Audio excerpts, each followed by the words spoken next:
تو سوال یہ تھا کہ اگر دجال حضور صلی اللہ علیہ وآلہ وسلم کے دور میں تھا تو اب کہاں ہے؟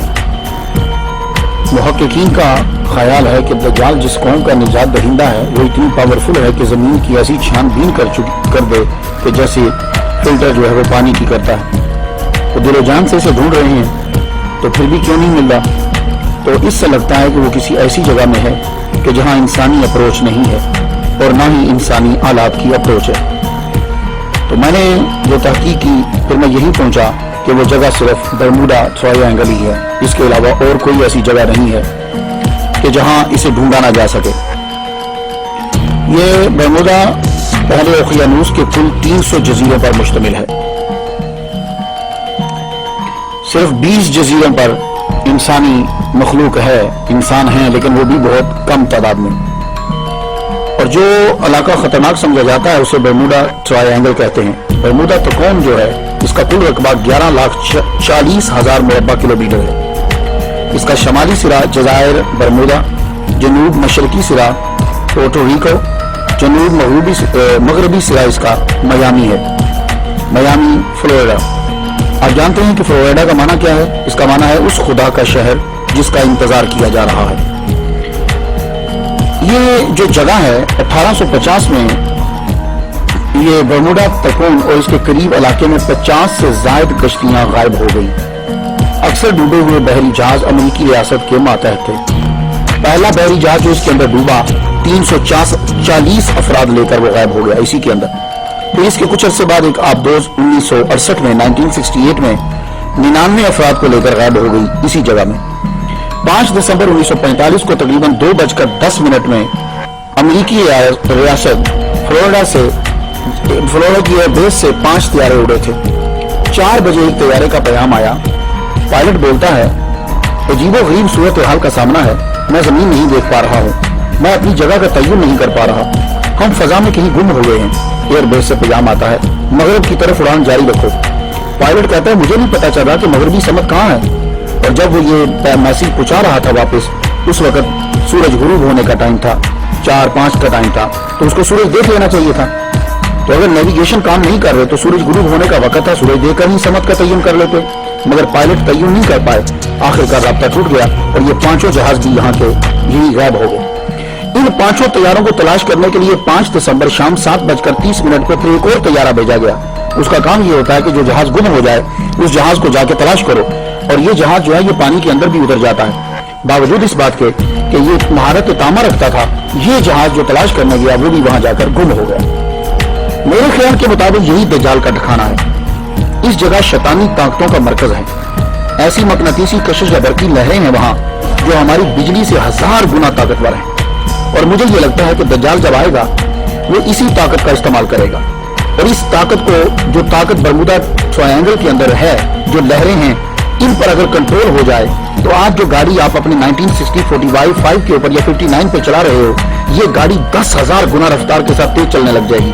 اس کے سامنے پیٹرول کوئی چیز نہیں، گیس کوئی چیز نہیں، اس کے سامنے بجلی کوئی چیز نہیں۔ یہ اتنی پاورفل طاقت ہے کہ کوئی جہاز، بحری جہاز ہو، ہوائی جہاز ہو، کوئی بھی جائے، وہ اس کو لہریں اس کو تروڑ مروڑ کر چیز کا نام و نشان مٹا کے رکھ دیتی ہے۔ تو ایک اور اشارہ مجھے ملتا ہے کہ دجال جو ہے وہ اسے برموڈا ٹرائنگل کے اندر ہی ہے۔ وہ کیسے؟ حضور صلی اللہ علیہ وآلہ وسلم کا فرمان عالیشان ہے کہ شیطان اپنا تخت جو ہے وہ سمندر کے اوپر لگاتا ہے، اور قرآن مجید میں ویسے دجال کا نام نہیں ہے، نہ اس کا ذکر ہے، لیکن یہ مسئلہ اتنا امپورٹنٹ ہے کہ حضور صلی اللہ علیہ وسلم نے اس کو بڑی ڈیٹیل کے ساتھ بیان کیا ہے۔ لیکن ایک اشارہ ملتا ہے کہ شیطان کا تخت کہاں ہے، وہ اپنا تخت کہاں لگاتا ہے۔ اِنَّهُ يَرَاكُمْ هُوَ وَقَبِيلُهُ مِنْ حَيْثُ لَا تَرَوْنَهُ، یہ ایسی جگہ پہ اپنا تخت لگاتا ہے کہ جہاں سے تم نہیں دیکھ سکتے۔ تو یہ بھی ہم تو آج کل کے دور کے اندر تو آپ سمندر میں دیکھ سکتے ہو، صرف برمودا ٹرائنگل واحد جگہ ہے جہاں تم نہیں دیکھ سکتے۔ تو پتہ چلا کہ شیطان جو ہے، اور شیطان کا سب سے زہریلا تیر جو ہے وہ دجال ہے۔ کارآمد اور زہریلا تیر جو تو معلوم یہ ہوا، اور ان لہروں کو کیوں پیدا کیا گیا، برمودا ٹرائنگل کے اندر اتنی پاورفل طاقت کیوں ہے؟ وہ وجہ یہ ہے کہ دجال کو وہاں چھپانا ہے، ادروائز تو نکال لائیں گے، ڈھونڈ لیں گے اسے۔ تو یہی، لیکن ایک اور میں ریسرچ کرتے کرتے ایک بات مجھے معلوم ہوئی کہ 2 ڈاکٹر کہتے ہیں کہ ڈاکٹر جیمس اور ڈاکٹر موریس جیسوڈ، लेकिन ये दो डॉक्टर जो थे इन्होंने बर्मुदा ट्रायंगल के बारे में कुछ जान लिया था। अब पता नहीं बाद में ये मार दिए गए या क्या हुआ, लेकिन खबर ये फैला दी गई कि इन लोगों ने, दोनों डॉक्टरों ने जो है वो खुदकुशी कर ली थी। ब्रांड बैटर क्या मसला है? मैं तो ये कहता हूँ कि अल्लाह ताला ने दज्जाल को शैतानी समुंदर और शैतानी जज़ायर में मकनातीसी कशिश पैदा करके आम इंसानों से मख्फी रखा है। जब हुक्म रब्बी होगा तो इसके हाथ खोल दिए जाएंगे, क्योंकि उसके हाथ बंधे हुए हैं गर्दन के साथ, घुटने और टखने जंजीरों से बांधे हुए हैं, और वो भी आजाद कर दिए जाएंगे और वो बाहर आ जाएगा। और हो सकता है तब अल्लाह ताला मकनातीसी लहरों को कम कर दे, या ये होगा कि वो इन लहरों के ऊपर कंट्रोल पा लेगा। उसकी वजह ये है कि कुछ लोगों ने बर्मुदा ट्रायंगल के ऊपर उड़न तश्तरियां देखी हैं। वो जो एलियन की नहीं आप देखते, वो एलियन जिस पर बैठ कर आते हैं, आपने अक्सर देखा होगा, वहां उनको उड़ते हुए देखा है। तो हो सकता है कि दज्जाल की पावर इतनी ज्यादा हो कि वो उन लहरों के ऊपर भी कंट्रोल कर सकता हो। अब सवाल ये है कि समुद्री जजीरे से निकलकर दज्जाल बाद में पब्लिक के सामने कब और कहां से आएगा? ये तो बात तय हो गई कि दज्जाल किसी जजीरे में ही रहता है, और मेरी अकल के मुताबिक वो बर्मुदा ट्रायंगल के अंदर ही है। क्यों? कि वहां अभी तक किसी की रसाई नहीं है, और अल्लाह ताला ने उसको छुपा कर रखना है जब उसके जाहिर होने का टाइम नहीं आता। अब यह है कि जब वो वहां से आएगा तो फिर पब्लिक के सामने कब आएगा? आलमी ऐलान कब होगा? लोग उसको जानेंगे कब?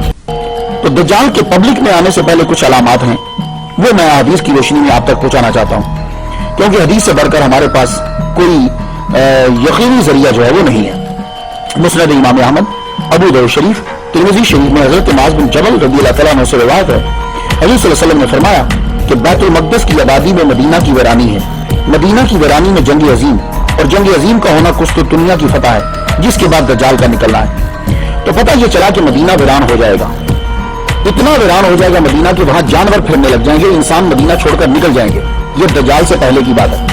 और जब ये मदीना वीरान होगा तो बैतुल मक़दस जेरूसलम आबाद हो जाएगा, और मदीना की वीरानी के बाद जंग अजीम होगी, कुस्तुनतुनिया फतह होगा, उसके बाद दज्जाल आएगा। ये दज्जाल के पब्लिक में आने से पहले के मैं हालात आपको बता रहा हूं। एक और हदीस हमारी मदद करती है ये जानने की कि दज्जाल के ज़हूर से कबल हालात क्या होंगे।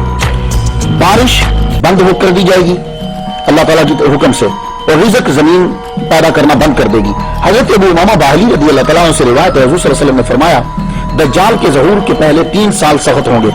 पहले साल अल्लाह ताला हुक्म देगा, ऐ आसमान तीसरा हिस्सा बारिश रोक दे, ऐ जमीन तीसरा हिस्सा ज़राअत रोक दे। दूसरे साल अल्लाह ताला फिर हुक्म देगा, अब जो बाकी बचा है उसमें से कहेगा अल्लाह कहेगा तीसरा हिस्सा बारिश रोक दे, जमीन को हुक्म देगा तीसरा हिस्सा ज़राअत का रोक दे। तीसरे साल अल्लाह ताला हुक्म देगा, आसमान बारिश मुकम्मल तौर पर बंद कर दे, ऐ जमीन तू मुकम्मल तौर पर अपनी ज़राअत रोक ले, ताकि जानवर जो है वो भी मरने लग जाएंगे, क्योंकि जानवर तो घास खा लेते हैं, ऐसी चीजें खा लेते हैं। तो यानी गोया के जमीन पर घास उगना भी खत्म हो जाएगा, जानवर भी मरने लग जाएंगे। ये है शैतान से पहले के 3 साल। इब्न माजा शरीफ में ये हदीस मुबारक है। मुस्नद इमाम अहमद, अबू दाऊद और इब्न माजा की स्टडी करने के बाद हदीस के मुताले से मैं आपको बता सकता हूँ कि दज्जाल के ज़हूर से कुछ साल उसके पब्लिक में आने से पहले क्या हाल होगा। बैतुल मक़दस आबाद हो जाएगा, जंग अजीम होगी, मदीना शरीफ वैरान हो जाएगा, लोग छोड़ जाएंगे, कुस्तुनतुनिया की फतह हो जाएगी, मुकम्मल कहत हो जाएगा, ना बारिश होगी ना फसल, लोग बुग़्ज़ अदावत की वजह से बिछड़ जाएंगे, एक दूसरे से उसका माल और औलाद छीनेंगे, यानी एक दूसरे के बच्चे भी छीन लेंगे। ये लोग एक आदमी की बात के लिए इकट्ठे होंगे जो बद इखलाक होगा, बेइल्म होगा, मुल्क में लाकानूनियत और उसके पास उससे निज़ाम भी नहीं चलेगा। इंसान सुबह को मोमिन होगा और शाम को काफिर हो जाएगा। लोग 2 किस्म के रह जाएंगे, एक जो मोमिन होंगे उनके अंदर मुनाफिकत नहीं होगी, ये बोल कम होंगे, दूसरे मुनाफिक होंगे, ईमान नहीं होगा, बहुत ज्यादा तादाद में होंगे। ये फितने जब फैल जाएं तो हुजूर सल्लल्लाहु अलैहि वसल्लम फरमाते हैं उसी दिन उसका इंतजार करो कि वो पब्लिक में अपीयर हो जाएगा, या अगले दिन उसका इंतजार करो। तो दज्जाल किस मुल्क में आएगा? एक हदीस में है कि वो इस्फहान के एक मकाम यहूदिया से निकलेगा। सही मुस्लिम शरीफ बाब जिक्र दज्जाल के अंदर है कि हुजूर सल्लल्लाहु अलैहि वसल्लम ने फरमाया दज्जाल शाम और इराक के दरमियान से निकलेगा। हो सकता है कि वो निकले तो शाम और इराक के बीच से, मगर पब्लिक में ऐलान तब हो जब वो इस्फहान, ये ईरान का शहर है, वहां के यहूदी बेताबी से उसका इंतजार कर रहे हैं। हो सकता है कि जब ये वहां पहुंचे तो पूरी दुनिया में खबर जो है वो आम हो जाए। अब हमें ये देखना है कि जब ये आएगा तो इसके पास पावर कितनी होगी और ये करेगा क्या।